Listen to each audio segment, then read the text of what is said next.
Welcome everyone to County Authors Fest.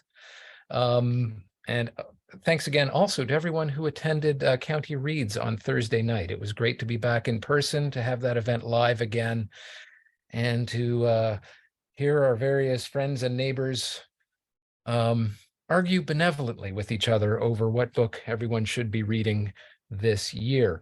Our first guest today, novelist, and I'll guess a screenplay author, will say as well, memoirist, Iain Reid, and in a way keeping it local, Kingston-based. Here we are. I can almost see Kingston out my back window here at the right time of night. Iain Reid is the author of 4 previous books, including his New York Times bestselling debut novel, I'm Thinking of Ending Things, which has been translated into more than 20 languages. Oscar winner Charlie Kaufman wrote and directed the film adaptation for Netflix. His second novel, Foe, is being adapted for film, starring Saoirse Ronan, with Reid co-writing the screenplay. We may talk about that later. His latest novel is, and I'd like to hold this up for you, it's a beautiful cover. There is We Spread. Reid lives, I believe it's in Kingston or Kingston area. And you can, if you're on Twitter, you can follow him at Reid, R-E-I-D _Iain, I-A-I-N. Welcome, Iain, and thank you for joining us for the Authors Festival. Hello, thank you very much for inviting me, Ken, and nice to see you, and thanks for chatting with me today.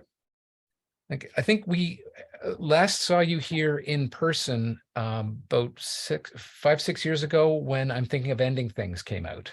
That's right. And I do, wish, I think a lot of the time being able to do the Zoom talks is convenient, but your festival is one that I really do wish it was back in person, because I have such nice memories of it. I've been several times to the festival, and all the way back. I remember going there even with my grandma about 10 years ago when the memoir I wrote about her came out.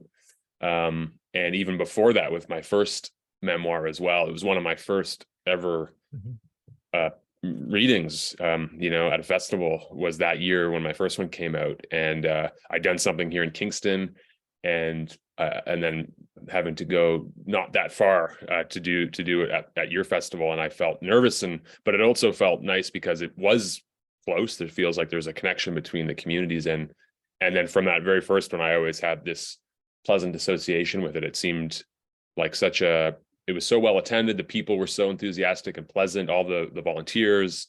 I remember having a sort of a dinner that they had invited me to that was so enjoyable. The whole experience had put me at ease to the kind of festival environment. And that was something before doing it I was really nervous about. So I always think about it there and think about how nice it is, and just appreciate being invited again. Well, we are very optimistic that next year, not only we're grand hopes to be in person, but in our new facility at the library as well, which is just looking beautiful. But enough about Authors Festival. We got to talk about a book here. And this has been, this We Spread has definitely been making the rounds. It's published pretty well around the world. I'm not sure if this one's translated yet, but it's certainly... Some of the translations are there, but you're right, it's always funny, sometimes they stagger it, and so I think it just came out in Spain about 3 weeks ago, so that was really nice, and it's always neat to see the different covers that they design, for each individual place. They have their kind of reasons behind it, so I just kind of enjoy that part of the process. So Yes, and for those who weren't able to, I'll describe this cover here, but what I love about it is just these roots and tentacles and branches, which become more and more applicable as the book goes on. I'd love it if you'd read from the book, but maybe do you want to tell us, and I've got a commitment to try, and as much as I enjoyed this book, to do this whole interview without giving away any spoilers, because I know we have some readers here who've certainly read the book, but there's some people who are going to go and read the book at the end of this interview, and so we've got to keep them in mind. But yes, you can just tell us a little bit about this and where it came from. Sure. So I also have, that's the book right there too. I mean, I think I initially had the idea for this book, we spread, when we meaning my family, helped my grandma, who I just mentioned earlier, into a long-term care living when she was just before her 100th birthday. She'd been living in the same house since the early 50s.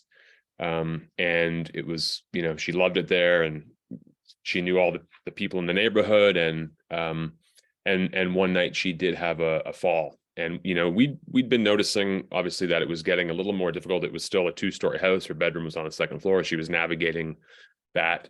And it was after the fall that we realized that probably it was sort of now a choice that we had to make. And I had never had any experience in long-term care visiting people or spending any time there. So this really was my first time. And I was there a lot. Especially, she ended up living there for 2 years.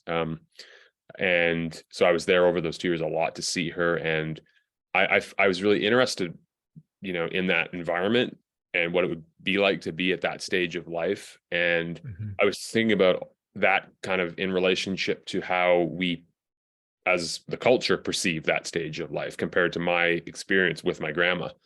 And it was interesting to me. I wanted to think more about it. I wanted to explore those ideas. And for me, that's always been through writing, and generally through fiction.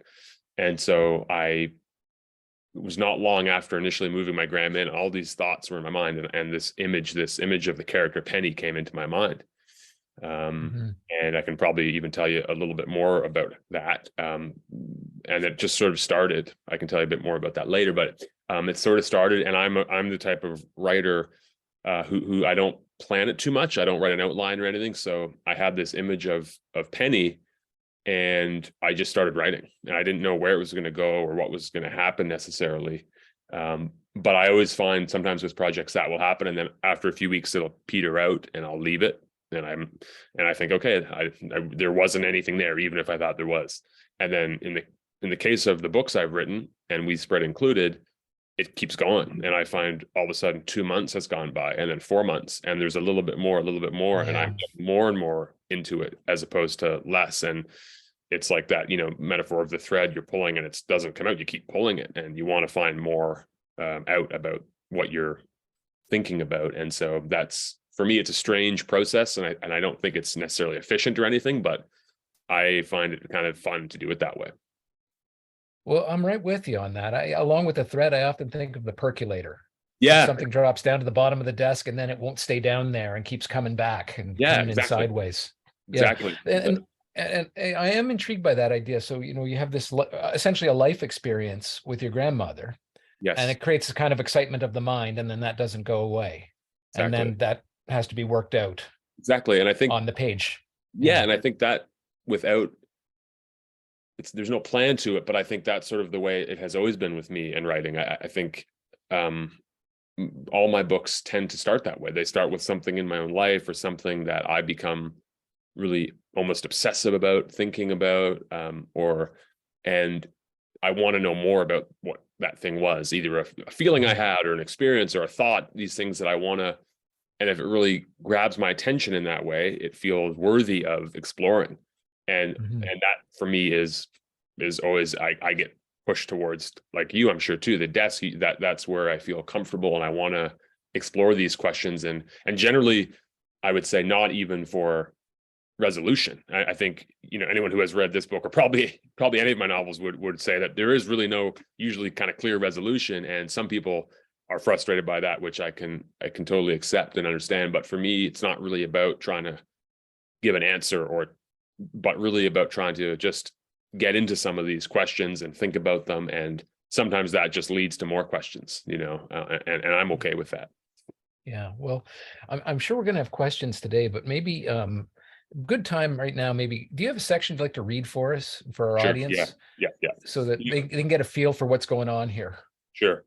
Sometimes I bounce around at readings and try different things. But I do think generally for this type of thing, it's kind of nice to just read a little bit from the very beginning of the book, because that requires very little setup, and just gives a sense of the character. So I will start right from the beginning of the book. And really all I need to tell you is that The book is told in the first person, and the narrator, the main character, is this elderly artist named Penny, who's been living in her same apartment for decades.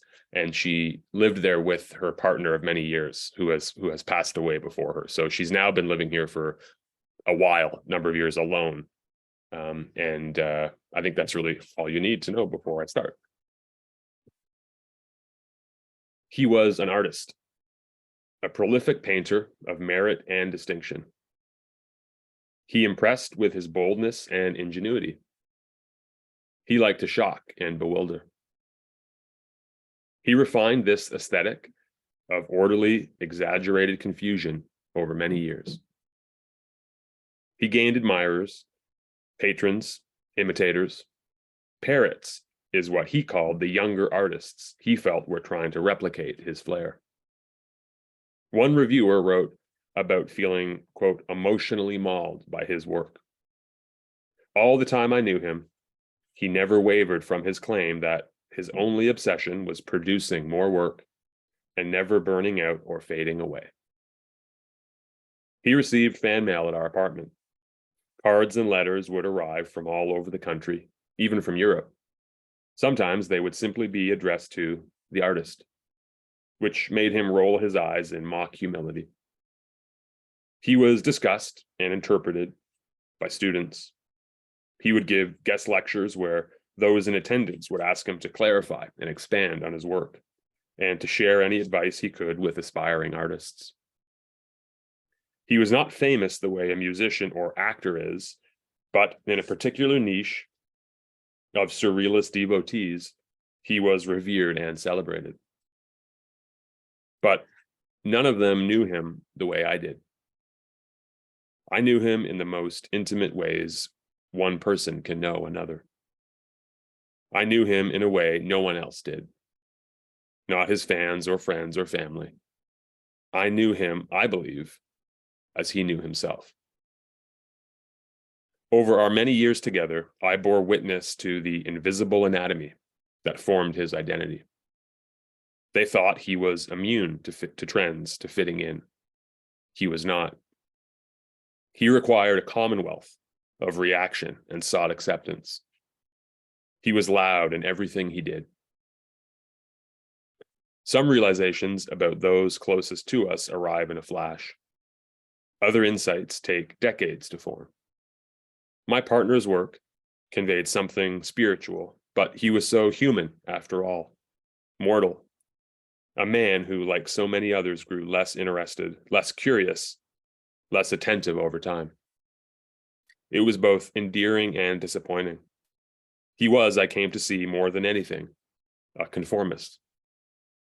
We weren't miserable together. We fought like any couple, especially when we were younger, but in later years we would quarrel over nonsense like what temperature to set the thermostat. Some evenings during our first years together, we would drink white wine and speak broken French to each other. Even if we didn't completely understand it, we loved the sound of the language. As we grew older, we spent more time apart, even when we were both home in the apartment. He despised aging and didn't trust his crumbling body. The love I'd felt for him faded and detached. There was nothing to hold it in place. No more mystery, nothing to learn. Wonder was replaced by awareness. By the end, it wasn't just familiarity. I had a total and complete understanding of him. He used to say I was moody and too sympathetic for my own good. He said I avoided confrontation, that he'd spent years trying to make me less anxious, less meek and mild, and that I was always in some kind of inner revolt. He worried about trivialities just as much as I did. The difference was, unlike me, he could hide it. Before he died, when he was very sick, he told me how frightened he was. He was terrified of becoming obsolete and forgotten. He never admitted being scared before that. Never. He said, when you're so close to death, when it's right there, the depth of fear is enormous. And he didn't want to die. He desperately wanted more time. He said he had so much more he wanted to do. He said he was scared for me too, scared that I would have to go through the end of life alone. He was right about that. I am near the end now, and I am alone.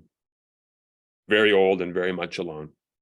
I have been both for some time, surrounded by the listless stacks and heavy piles of a life already lived. Vinyl records, empty flower pots, clothing dishes, photo albums, magazines about art, drawings, letters from friends, the library of paperback books lining my shelves. It's no wonder I'm stuck in the past, thinking about him, our days together, how our relationship started and how it ended. I feel enveloped by the past. I've lived here in the same apartment for more than 50 years. The man I moved here with, the man I spent more time with over my life than anyone else, would tell me in private moments right here in the apartment, while lying in our bed, that my being too sensitive would be my demise. You were the sensitive one, I say now to the empty room. You were the fearful one. I'm not left with anger or resentment or pity. It's an anticlimax, a mourning for my own naive belief. I look around my living room. There are piles of notebooks, sketch pads, drawings, photographs. The first piece of art I ever owned is buried in here somewhere. It was a gift from my father. It's a tiny framed print of the tree of life that's small enough to fit in one hand. I never hung it because I didn't want anyone else to see it. There are 2 bookshelves full of paperbacks, but I'm losing my attention span. It's hard to read full novels now, or books of any kind. I used to read a book or 2 a week. Literary fiction, historical novels, comedies. I devoured books on science and on nature. There is a box under the coffee table full of small ceramic sculptures. I made them in my mid-20s. I have all these records, but I don't listen to music anymore. At one time, it wasn't just stuff. It all meant so much to me. All of it. Marrow that has turned to fat. I think I'll end there. Thank you. For those just joining us, our guest here at County Reid's Authors Festival is Iain Reid. And that was the entire, I guess, first section or chapter 1 of section 1 of We Spread. Fine novel. And while you take a sip of water and catch your breath, I'll just, again, I'm going to go, I've got this no spoiler goal, but we may fail. You may fail, and that's okay. We may fail. We'll try. Whatever. So be careful, listeners. And great to see some questions coming up in the Q&A bar. We're going to get to those in a little while. But just some background that what happens, I can say a few things that happen next after that introduction. Yep. Is that our narrator, Penny, takes a fall and in a series basically finds herself being moved to a home, and it's a special kind of home, and it's out in the country. She lives in town, and it's out in the country, and there are very few residents there, and we stay wholly in Penny's point of view through the entire event. The whole book happens in that way. So here with this opening, which is her looking back on life and essentially coming to terms with how she understands, call it her life and the relationship that was a key part of that life, and the place where she is, and her relationship as with these things again that beautiful ending that were important, but now are stuff. How the material things it changes. So very soon after this passage, she's in this home, and it's effectively she's in a new world. And I guess one of the first things I wanted to talk about here is that you've written a story here that so thoroughly inhabits Penny's point of view, like completely. Like the story shows, sees, knows, wonders along with her as she navigates through a changing, confusing, and at times near magical environment. I mean, that's really what happens here. Yeah. And this leaves the reader to fill in for themselves what may or may not be happening to her. Yeah. It really does. There's a lot of space going on there. And I guess in order to write this, I sometimes cringe at this phrase, but I want to use it here. How much did you have to world building? Did you have to do around her, almost in creative exercise to get this story written in such a focused way? Yeah, that's a really good question. I think the decision to really, as you said, be with Penny the whole time and start with her and kind of be in her shoes was not something I knew was going to happen or knew that I would be focusing on so much until I did, until I kind of got there and was with her so much. And I think I tried, other things at the beginning, as I often do, to see, and it just felt right to be with her. And I think the reason for that, and this is connected, I think, to ideas of world building in a novel, is that because so much of it came from the feelings I had being in a residence, a long-term care facility with my own grandma, and seeing how she was navigating that change in her life. I wanted to capture that. I wanted to try and understand it just in my own personal life because I care about my grandma and I loved my grandma and I wanted to be as empathetic as I could to the situation she was in, and knowing that she was, experiencing cognitive decline at this stage and some dementia, and to have this place where you live, it's your physical space with all the things that you've collected over your life. And then one day you're living in a room that's just painted white and, has a sort of a chair and a bed. And then there's these strangers coming in every day to look after you and take you to do things like have meals and to look after you physically. And it would be such a strange experience. And I think a strange feeling. And my grandma surprised me so much by the way she embraced it. And I really appreciated it. I really personally felt some relief at how she was so open to this experience, and how, in fact, it wasn't that scary the way I would have probably thought it would be, or the way I would probably react right now if I had that situation happen to me. And even to the point of not only how she would interact with the people working at this facility, but how she could form connections with other residents who would have sometimes severe dementia. And my grandma also had dementia. And yet over time, they were able to form relationships, meaningful relationships. I saw this happen. And I think they wouldn't understand the amount of time maybe that had elapsed. So I think I tried to get at that in the book a little bit too, that sometimes, maybe 20 minutes could go by and it might feel longer, or maybe 3 weeks would go by and it might feel like 20 minutes. But when they would be together and meeting someone new, it's different than if you or I were, say, meeting for the first time and try to form a friendship, but it still can happen. And I think that's a message. It was not the message we normally get. And I think that's what I became really interested in with this book, is the messages we get about aging and that stage of life, just in general, getting older, but then also reaching old age, are messages of something to fear and almost disgust and almost try and resist. And the more I thought about it, the more I saw my grandma, the more I was writing this book, the more I felt like that's completely wrong. And that, in fact, it's not something to resist, but something to embrace and actually welcome. And I started to kind of realize that as I was writing the book, that's sort of what feelings I was getting the more I thought about it, Yeah. That's a wonderful answer.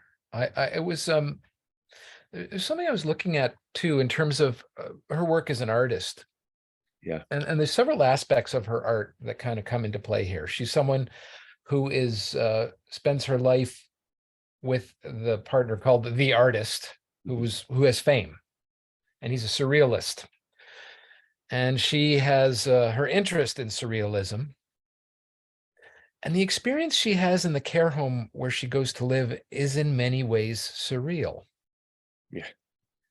Like, do you see surrealism as a metaphor for the way an aging person might experience the world?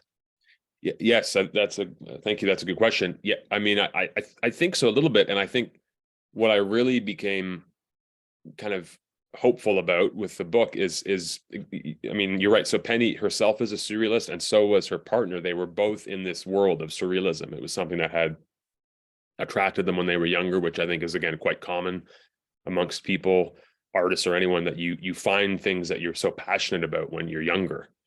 Yeah. And that sort of helps form your identity in often cases for your whole life, you know? And so I think that happened in this case with Penny and her partner. They were both, and then he developed some reputation and a following, and he was able to do this as a profession.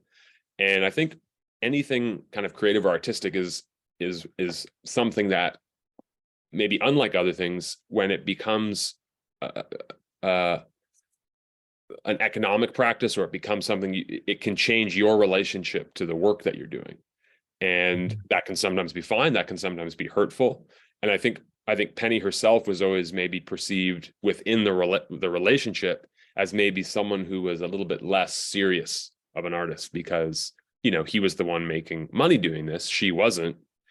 And yet, sort of like what I was saying earlier about how the perception of old age, that to me also doesn't actually ring true either. When I think about people I know who are musicians or artists, or there are people making really serious, interesting art who don't do it professionally, and um, that part of it actually doesn't really have an impact at all. And really, I think any kind of piece of art exists in the way that someone else interacts with it, and so I had all these ideas about Penny and her approach to art, and how she'd never really been able to give herself into it or give herself over to it the way her partner had. And I think because they were both surrealists, and that was the type of art that they were drawn to and the type of art that they created, I liked the idea that as the story progressed, the novel itself almost felt like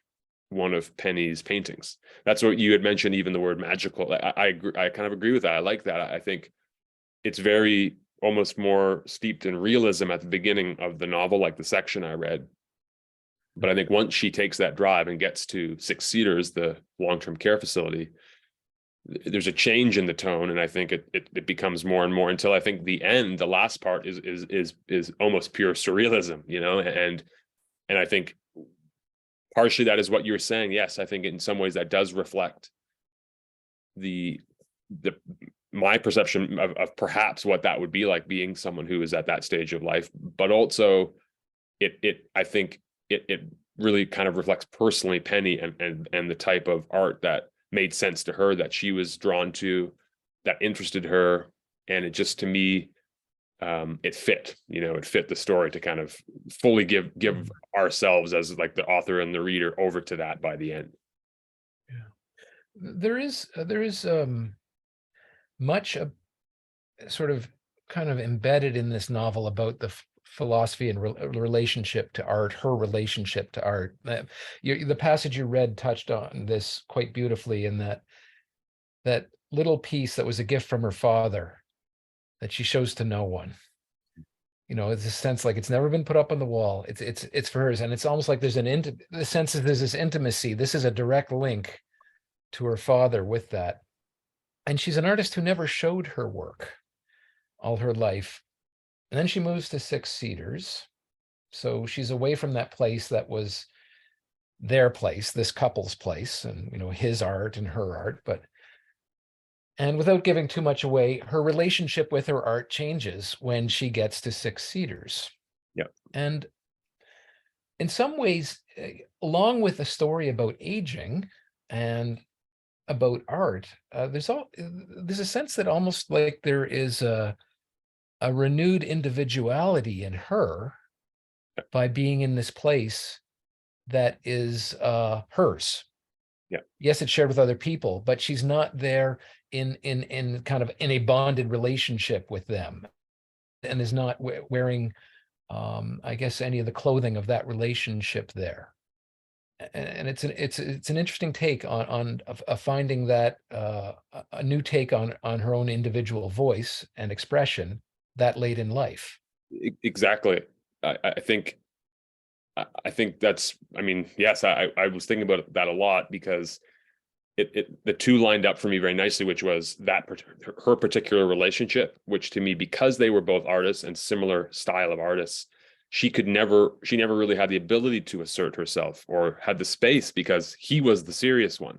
He was the one who was doing it professionally. So she never, so in some ways, I think he liked that. I think, that's why I didn't really like him, and I always talk about these characters like they're real because that's how they feel to me when I'm writing it. But I never, because I think he wanted to maintain that status quo in the relationship, that he was kind of the more, and so part of what happens to Penny when she gets to 60 is she does exactly what you said. Her relationship to her own work changes drastically. And I like that because I also wanted to then think about the ideas of not only that specific relationship and again, obviously relationships in general, I think, but also that aging and the state of life late in life that I think we feel, or we are given these messages our whole life. We're bombarded all the time with messages of to resist that and to not. It's very strange to me the more I thought about this is, to be elderly is something you don't want, and part of the thing that happens with all that kind of messaging, which I think a lot of it is from economic forces, advertisements and just things that want to, to buy things to make us feel younger or stay younger, but part of the many negative effects of that, I think, is that it tends to blend people in that stage of life together in a way that seems to me unfair and untrue as the elderly. You're just old, you're really old. Everybody at that stage of life is kind of the same. And again, I think if you've ever been able to spend any time in any kind of long-term care home, or you'll realize that that's just not true. It's that there is still very strong individuality. And so I really wanted to think about that as well in the case of Penny, that when she gets there, which that would be a lot of people would think is almost the end of someone's story, right? If you arrive at a long-term care facility, but it doesn't have to be. And in this case, it wasn't. And not only did it change her relationship with her own art, but it made her, I think she was resisting the forces to make her more like everybody else and find her own individuality. And she does that through her own means and also through forming a relationship with Hilbert, another resident, and also to a degree Jack, someone who's working there. And so that was also really intriguing for me, was to try and explore both her long, relationship that kind of defined her life, but also the new relationships that she's still making even later in life. Yeah. You touched on something quite fascinating here, and that is the inevitability of aging, right? Mm-hmm. I mean, and yet, as you put it very clearly, these economic forces that tell us to dread this. Mm-hmm. But what are these twisted forces that are telling us to dread the inevitable when the alternative to the inevitable is a life cut short? Exactly.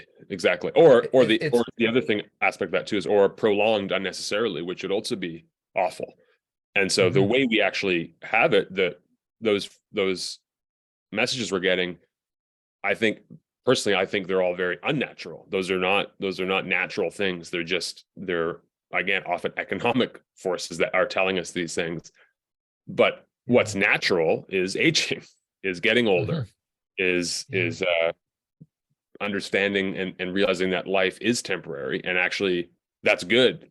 The more I believe, the more you think on it and reflect on it, that the way our life is actually fortunate, and I wouldn't want it any other way. And so if you're someone who reaches that stage of life, you're lucky. You're someone who's lucky, and that not only are you lucky individually, but I think culturally we just could benefit so much from being more open to that and not scared of that and not resisting it and not demonizing that stage of life, but actually lionizing it and appreciating it and trying to interact, younger people, having younger people and I think in other cultures this is more prominent, where you have younger people interacting a lot more actively with elderly people because they have so much to share. And I find comfort in that. I for my own life, but also I feel fortunate that I have been around my grandparents at that stage, and I was lucky to have, two of the four grandparents live into their 80s, and in my grandma's case, 102. And she did that, I think, with such grace and such an openness. Her interest in others, even with dementia, and which got quite severe, her interest in others never waned. She never lost that. And for me, that was such a great example, that's something that can sustain an energy and a curiosity is being interested in other people. And it's not, of course, there are things that are unpleasant about getting older, but that's true about anything. That's true about any aspect of life. There are parts of it that are maybe difficult, but there's also a lot of good. There's also a lot that, and I think we just too readily dismiss everything about that stage of life as negative when there's actually a lot that's positive. Yeah. Just before we get a couple of audience questions here, I just the thought, you've been talking about your grandmother and quite a bit, and this is, you can disregard this question you want if you like, but is this the most personal book you've written? Oh, I like those. I actually like those kind of questions because I'm curious myself about that with my own work. Like I don't know. I never really know. I think what I do know is, and this seems to get reconfirmed every time I write something, is that all my novels feel personal. They really do. More so than my two memoirs, which are about real people and my life, and they never really felt that personal. Surprisingly, they I think because I'm the author of them, and it's not like a reality TV show where you're giving over, hours of footage to a producer and they can cut it however they want. I'm the author, and I can decide what to put in a memoir. And the vast majority of information obviously isn't in it, because if you're writing about a year of your life, say, in a memoir, well, you can't. You can't do that. So you're picking select bits and you're creating a narrative. Never really feels that personal to me. Whereas a novel, which I actually was kind of starting to write a novel in a way, thinking, oh, this will be good. It's not going to be about me. I'm going to have a bit of a break from this. And the reason, part of the reason I do that, like an anecdote I've often said, is that after my second memoir came out, it was about the road trip I took with my grandma. So it was her and I in the whole book. And someone came up to me at a reading after and was like, oh, I couldn't finish your book because, and I said, oh, I'm sorry about that. That's too bad. They said, oh, I hope you didn't mind my grandma. She's like, oh no, I loved your grandma, but I hated the other character. And there's only two characters. And so, it took a second for that to sink in. I'm like, okay. But I was like anticipating when I wrote a novel, like, oh, it's going to be so nice. I'm not going to have to think about having myself out there in that way. And then it was actually, it like doubled down on that feeling. Fiction to me felt way more personal, even though the content was made up, nothing was real. It was me somehow. It was my thoughts and my things that I'm thinking about, things that scare me or worry me in my own life, or just, it feels like you're, inviting people to walk around inside your brain somehow. And so I guess I would say maybe We Spread is the most, only because it's the most recent. So it's things that I've been thinking about more recently than, say, I'm thinking of anything or Foe. But I realized, I don't think I'd ever really be able to write anything if it didn't feel that way. So I think it's just kind of baked into the equation that if I'm going to spend, however long years writing something and really doing it in a way that I want, it's going to have to be personal.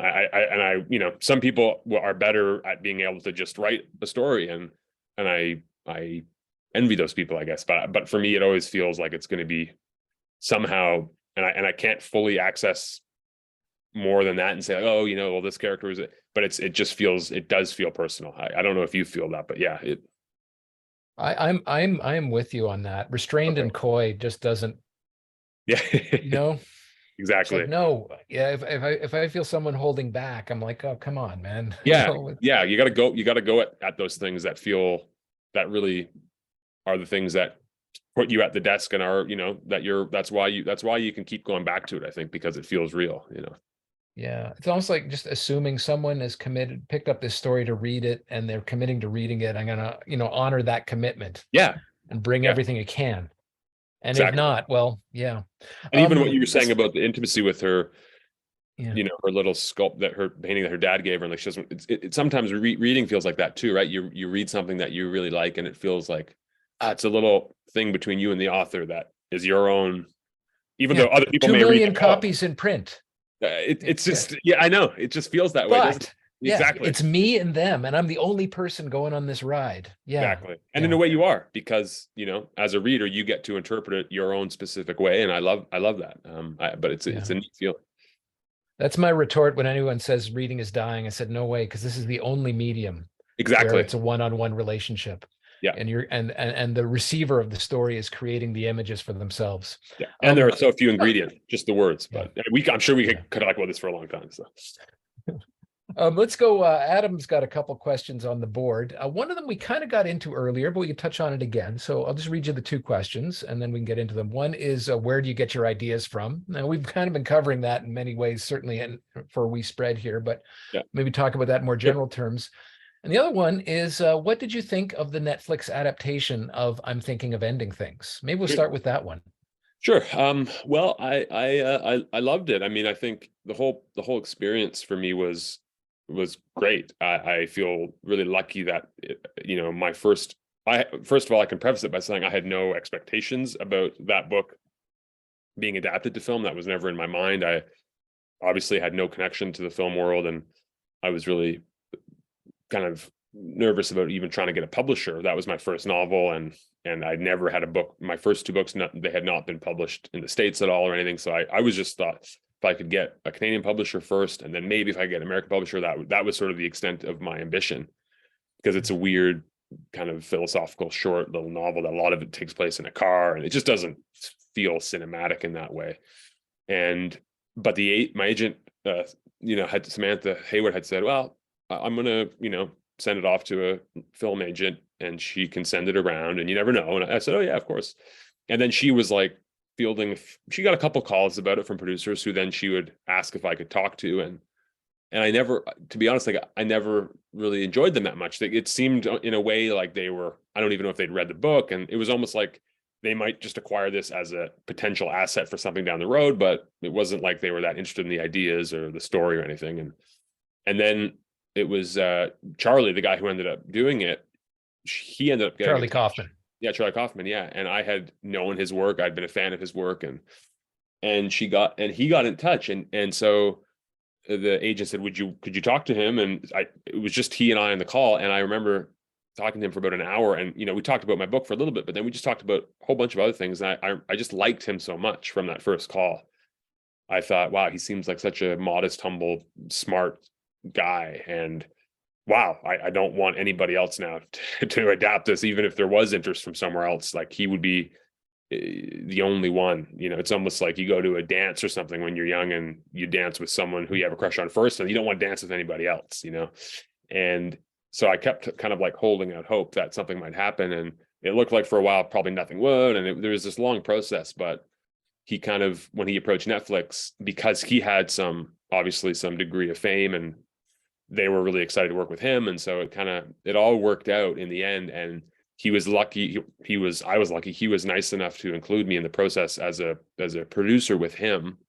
And really, I didn't know what that meant, but as we went, it just meant that like we would continue to talk, and if he had questions about the book, but he was also clear, like he was going to write the screenplay, and I was happy with that, obviously, and that's what happened. So I just kind of felt like I got to have my first experience in the film world through someone who I'd really admired their work, but then got to know them and admired them as a person. And so I loved not only the process, but I loved what he did with it. I felt like it was bold and it was true to his vision. And he, I was happy that Netflix let him make that kind of movie. And so, yeah, it's kind of polarizing, which I always think is a good sign. And it generates discussion, and I think it's true to what I kind of was writing about in the book, but it also feels like its own thing. So I really like that about it. It feels like they're kind of conjoined but separate pieces, and just all the people involved in it were all really nice to me, and I think that's what gave me the feelings of like wanting to try it with Foe, wanting to try writing the screenplay with the director. In that case, I probably wouldn't have had the confidence to try that had I not gone through it with Charlie first. So that's right. You've been more involved in the development of Foe.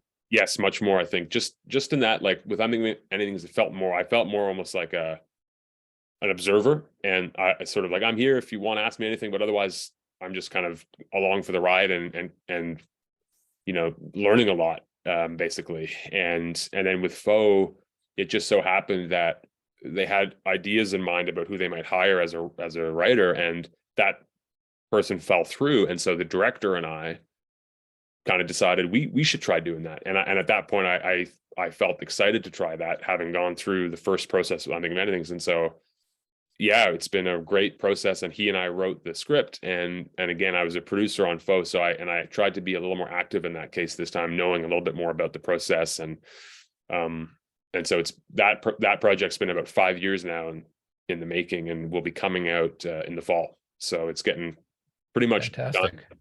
done. And has been a really, again, I feel lucky to have worked with these types of people who have all been really good with me, someone who's really new in this world and doesn't have much experience. And it's just been a lot of fun. Yeah, just for background for those who are watching here, may not be familiar with this. A screenplay can look terrifying to a novelist, Yeah, because it is yeah. only dialogue and, Yeah. and hardly any description. Yeah. And you're like, At all. you cannot go too long. Like the thing is, in a novel, especially early, like if you want to try, you could write 30 pages about someone thinking about the dinner they had that night. I'm not saying it would be good, but you could do it. You could try it. You can't do that in a screenplay is so limited by space. You really have to be careful about that. And I mean, again, that for me is what's kind of fun about it. It's so different. It's not something I'm used to. And I look to try and do that. I look to try and find things that are new and exciting. And it's, who knows if it works or if it's successful, but it's fun to try. And, there's not a lot of pressure because I don't have any history in this or anything. So it feels like a fun project, Yeah. This brings me back to one other thing I was just thinking about. So, we talked off the top about, your experience with your grandmother quite a few years ago, going into a home, and how that created that sort of excitement of mind that kind of led to various noodling of a story here. Yeah. But also, you've also said that We Spread, this novel in its current form, really started to emerge kind of as a screenplay idea while working on Foe?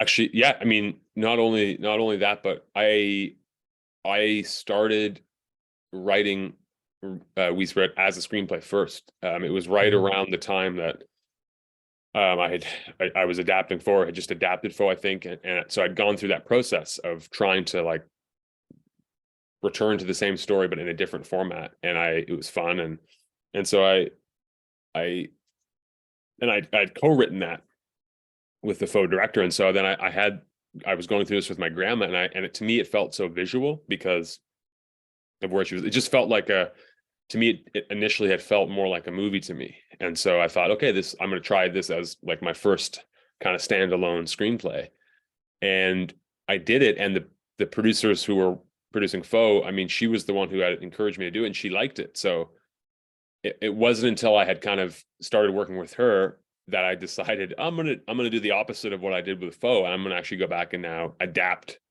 this screenplay into a novel. And it felt exciting to try that because I knew all the ways that a screenplay can restrict you. I thought it'll be freeing to now take this story and go into a novel. I can do whatever I want in a novel. And it was fun. I don't know if I would do it again, but this story felt like I could explore both, forms with the same story, And the tricky part was, though, the movie, the movie hasn't been made yet, so I was able to like be editing sometimes the screenplay, but then what would happen is I would think, oh, I gotta make that change in the novel. I like it. So then I'd go to the novel and I would make that change. But as I was making that change, I would make other changes. And then I'd think, oh, geez, that should be good in the movie. And so I just kept going back and forth and back. And, with Foe was out, it was published when we were writing the screenplay. So I couldn't go in. So the fact that they were both still works in progress was kind of, in some ways, it was like it was a bit maddening. But so I don't know if I would do that exactly again, but it really is fun to like, for me, anyway. Like superposed dominoes. You have dominoes in two different Exactly. dimensions that are talking to each other. Yeah, and toppling each exactly. over down. And so it's a weird feeling, but yeah. Well, in my experience, often at these events, we have people who themselves, are aspiring writers or working writers doing work on different things. And you got any advice for any of the writers out there watching who are seeing their projects morph from one form to another?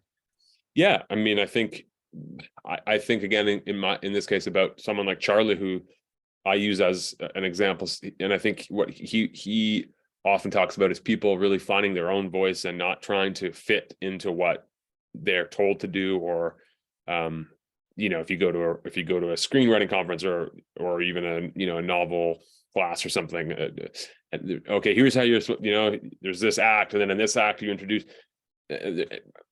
I think I like the idea too of like kind of throwing that away, and there is no way to do it. And in fact, the way to do it is for you, the person who's doing it, is to do it your way. And that makes it unique. It sort of ties into what we were talking about earlier about individuality and your voice. That's what you have, is your experience, your voice, your ideas. And the more of that, the more diverse those are, the better always. The more we get a range of stories, and not only the stories, but how they're told. And that, I think that to me is something that I always like to think about, because anybody who does work on something or write, you always feel insecure about it, and you're maybe I should, but I think to combat that is to remember that that's what you always have, it's you, and no one else has that. And to kind of, instead of resisting that by making the thing you're working on more like other people's, to actually lean into that and make it more like yours. And there's value in that. Yeah. Your voice, Yeah. your language, your story. Exactly. Yeah. My guest today here is Iain Reid. We've been talking about this great new novel. Well, we call this new novel, came out in September, so we'll call it new. I think until it gets like a paperback or something released, then it's still right. Okay, so we'll call it new novel We Spread. It's great to have you once again at the County Reads Authors Festival. Hopefully next time we do this, it'll be in person, and we'll be in a brand new library. And and looking forward to the next movie as well.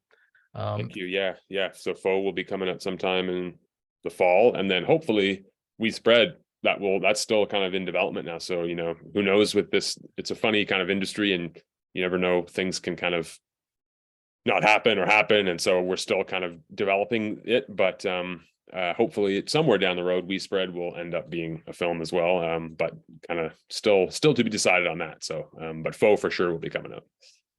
Fantastic. Well, we can all look forward to that. And thanks again for joining us today. My pleasure. And thank you, Ken, for the chat and all the great questions, and everybody who was here and the festival. And yeah, I hope to see everybody back in person sometime soon with my next book, maybe. Take care. Okay. Thanks, everybody.